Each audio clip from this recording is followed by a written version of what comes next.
Alhamdulillah. Alhamdulillahilladzi hadana li hadza wa ma kunna linahtadiya laula an hadanallah. Asyhadu an la ilaha illallah wahdahu la syarikalah wa asyhadu anna Muhammadan abduhu wa rasuluh. Allahumma shalli ala sayyidina Muhammad wa ala alihi wa sahbihi ajma'in.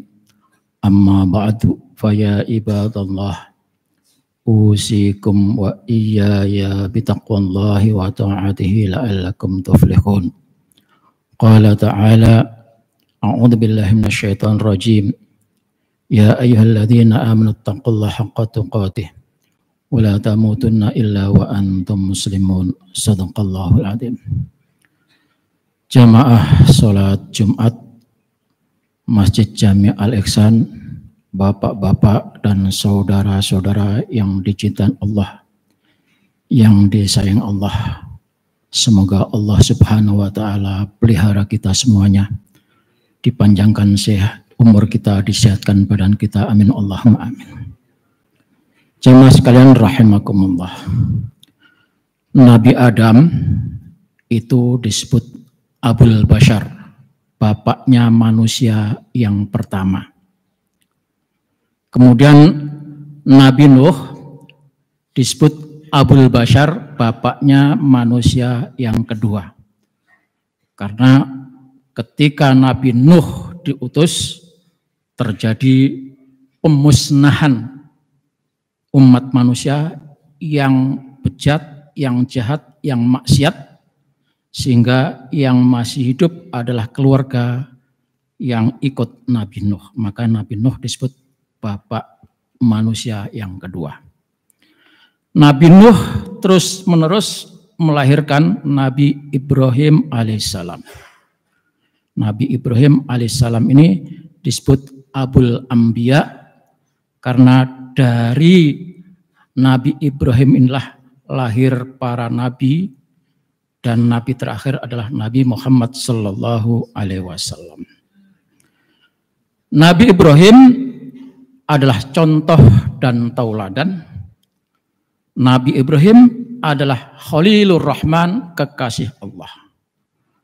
Allah nyatakan, wa man ahsanu dinan mimman aslama wajhahu lillah wa huwa muhsinun wattaba'a millata Ibrahim hanifa.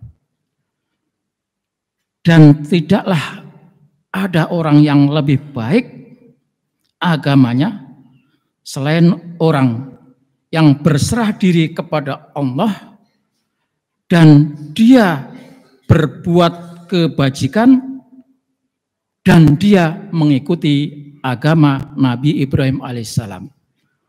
Wattakhadha Ibrahima khalila, wattakhadallahu Ibrahima khalila, dan Allah menetapkan Nabi Ibrahim sebagai kekasih Allah Subhanahu wa taala. Nabi Muhammad sallallahu alaihi wasallam dan kita pengikut Nabi Muhammad sallallahu alaihi wasallam adalah meneruskan agama yang dibawa oleh Nabi Ibrahim alaihissalam, meneruskan sebagian syariat yang dibawa oleh Nabi Ibrahim alaihissalam. Karena itu kita diperintahkan oleh Allah Subhanahu wa taala untuk mengambil contoh tauladan dari Nabi Ibrahim alaihissalam. Allah nyatakan, qad kana lakum uswatun hasanah fi Ibrahim. Sungguh ada bagimu ketauladanan yang indah di dalam diri Nabi Ibrahim alaihissalam, walladzina ma'ahu, dan orang-orang yang mengikuti yang bersama Nabi Ibrahim alaihissalam. Maka jamaah sekalian, kita ambil contoh tauladan dari Nabi Ibrahim alaihissalam, karena Nabi Muhammad sallallahu alaihi wasallam meneruskan risalah, juga meneruskan agama yang dibawa oleh Nabi Ibrahim alaihissalam. Nabi Ibrahim, bapak dan saudara sekalian, dalam sebuah kisah, beliau tidak makan sebelum mendapatkan orang yang menemani beliau untuk makan bersama. Waktunya makan zuhur, nunggu tamu, kalau ada orang diajak makan, kalau enggak ada cari di luar, ketemu orang diajak pulang makan bersama. Apapun yang dimakan selalu mengajak orang lain, mengajak bersama orang untuk makan bersama beliau. Tidak seperti kita kalau makan enak, jalan sendiri, nyelonong sendiri, masuk restoran, tidak usah ngomong-ngomong. Nabi Ibrahim tidak, panggil, ajak teman, mau makan, ayo makan bersama. Begitu dermawannya Nabi Ibrahim alaihissalam. Sampai suatu ketika, waktunya makan tidak ada tamu dan tidak ada orang yang diajak makan bersama. Maka Allah gerakkan hati seorang Majusi, datang ke rumah Ibrahim, mengajak, membuktikan kalau Nabi Ibrahim itu adalah orang yang dermawan, ajak makan siapa saja tamu yang datang ke rumahnya. Namun sang Majusi ini sebelum makan sempat berbincang-bincang, bercakap-cakap dengan Ibrahim, menyatakan diri, mengaku secara jujur bahwa dirinya bukanlah seorang Muslim, bukanlah orang yang beragama, bukanlah orang yang beriman kepada Allah Subhanahu wa taala, tetapi beriman dan bertuhan kepada Tuhan selain Allah, yakni menyembah api. Mendengar cerita itu, Nabi Ibrahim yang tadinya mau ajak makan bersama diurungkan, lalu tamu itu diminta keluar meninggalkan rumah. Keluarlah itu tamu. Begitu jalan, turun malaikat. Temui Nabi Ibrahim alaihissalam. Ibrahim, salam dari Allah Subhanahu wa taala. Yang pertama. Yang kedua, Ibrahim, Allah tanyakan kepadamu, kenapa kamu ngajak makan orang saja pakai syarat-syaratan harus beriman? Apakah seperti itu? Padahal kamu tahu Ibrahim, Allah Subhanahu wa taala yang maha kaya, yang maha kasih, yang maha penyayang, ngasih makan semua makhluknya nggak usah pakai syarat-syaratan. Yang kafir dikasih makan, yang muslim dikasih makan, yang alim dikasih makan, yang maksiat dikasih makan, yang bejat dikasih makan, yang maling juga dikasih makan. Kenapa kamu pakai syarat-syaratan itu? Sadar Nabi Ibrahim atas teguran Allah Subhanahu wa taala, maka dikejar itu tamu dan diajak pulang makan bersama. Jamaah rahimakumullah. Apa ibrah yang kita dapatkan ini? Yang kita dapatkan adalah bahwa dalam urusan kemanusiaan, semua manusia adalah dimuliakan Allah. Walaqad karramna bani Adam. Sungguh kata Allah, aku memuliakan semua keturunan Nabi Adam. Jadi kalau kita mau bersedekah, mau beri kemanusiaan, tidak usah pakai syarat-syaratan. Kita mau sholat Jumat, di jalan ada orang pingsan, perlu pertolongan, begitu siuman kita mau tolong, kita tanya, Bapak agamanya apa Pak? Non-muslim. Kalau begitu saya tinggal. Tidak bisa kalau urusan kemanusiaan, jamaah. Jadi urusan kemanusiaan itu teramat penting dalam kehidupan ini, karena Allah Subhanahu wa taala menilai ketakwaan kita itu dari sisi kemanusiaan kita. Dari sisi kemanusiaan kita itulah Allah menilai amal-amal kita. Maka firman Allah dalam surat Al-Hujurat, A'udzubillahi minasyaitonir rajim, ya ayyuhan nas, inna khalaqnakum min dzakarin wa untha wa ja'alnakum syu'uban wa qabaila lita'arafu.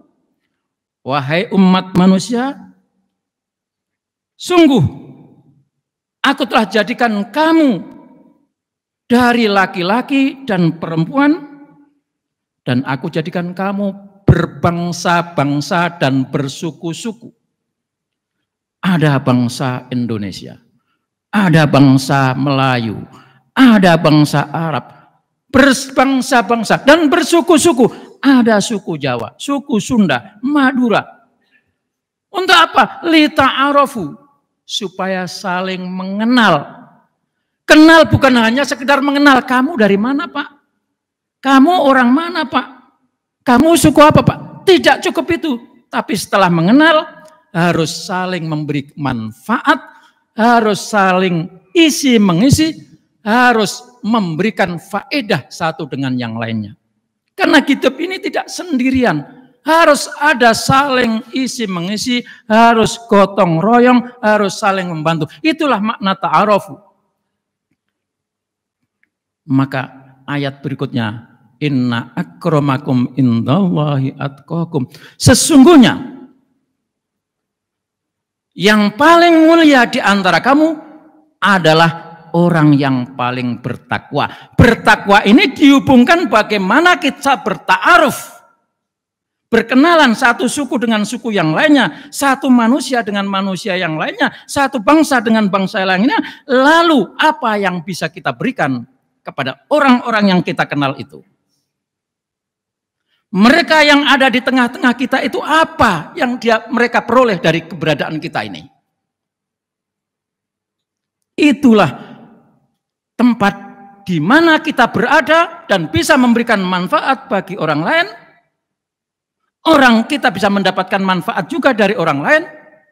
Di situ kedudukan dan kemuliaan kita. Maka dalam kitab Hikam, Syekh Ibnu Athaillah As-Sakandari menyatakan, idza aradta an ta'rifa maqamaka fandur fima aqamaka Allah. Jika kamu ingin tahu kedudukanmu, kemuliaanmu sampai di mana di hadapan Allah, di sisi Allah. Kalau Anda ingin tahu kemuliaanmu, kedudukanmu di sisi Allah, maka perhatikan di mana kamu berada di tengah-tengah umat manusia. Kalau di situ umat masyarakat mengatakan, oh itu orang baik, oh itu orang dermawan, maka disitulah kemuliaanmu di sisi Allah Subhanahu wa Ta'ala. Kalau keberadaan kita di tengah-tengah masyarakat tidak memberikan manfaat bagi orang lain, bahkan orang lain pun kadang-kadang kesel, jengkel, tidak senang keberadaan kita, maka di situ berarti kedudukan kita di hadapan Allah Subhanahu wa Ta'ala tidak punya kehormatan dan tidak punya kemuliaan. Khairun nas anfa'uhum linnas. Sebaik-baik manusia adalah yang memberikan manfaat bagi orang lain. Tetapi sebaliknya jamaah sekalian yang dirahmati Allah, ketika keberadaan kita membuat orang lain susah, membuat orang lain tidak senang, jengkel, bahkan kadang-kadang ada masyarakat setelah ditinggal mati oleh seseorang, dia bukannya sedih, mereka bukannya sedih, tapi malah bikin syukuran. Alhamdulillah si A sudah dipanggil Allah. Kenapa? Karena keberadaannya bikin sengsara orang lain, tidak menyenangkan, tidak memberikan manfaat kepada orang lain. Maka jamaah sekalian, mari kedudukan kita di mana, maka disitulah berikan manfaat kepada orang lain. Kalau Bapak di tengah masyarakat hanya berangkat pagi, pulang sore, malam tidur, dan masyarakat di sekitarnya tidak mengenal, tidak tahu apa-apa, tidak memberikan manfaat dari apa-apa, maka di situ kalau masyarakat tidak kenal Bapak, Allah mungkin saja pun tidak kenal. Kalau di tengah masyarakat itu Anda dibenci, bisa saja Allah membenci Anda. Jamaah sekalian, inilah pentingnya. Maka hablum minallah wa hablum minnas harus berjalan beriringan. Sebagai kesimpulan jamaah rahmatullah, kemuliaan kita ditentukan oleh keberadaan kita di tengah-tengah masyarakat. Apakah di situ kita ada gunanya, ada manfaatnya bagi masyarakat atau tidak? Kalau masyarakat tidak mendapatkan manfaat, bahkan tidak suka, bisa jadi di situ kehinaan kita di sisi Allah Subhanahu wa Ta'ala. A'udzubillahi minasyaitonirrajim. Bismillahirrahmanirrahim. Wal asri innal insana lafi khusr illal ladzina amanu wa amilus solihat wa tawassaw bil haqqi wa tawassaw bis sabr. Barakallahu li wa lakum fil Qur'anil azim wa nafa'ani wa iyyakum bima fihi minal ayati wad dzikril hakim wa taqabbala minni wa minkum tilawatahu innahu was-samiul alim. Aqulu qawli hadza wa astaghfirullahal azim li wa lakum wa lisairil muslimina wal muslimat fastaghfiruhu innahu wal ghafurur rahim.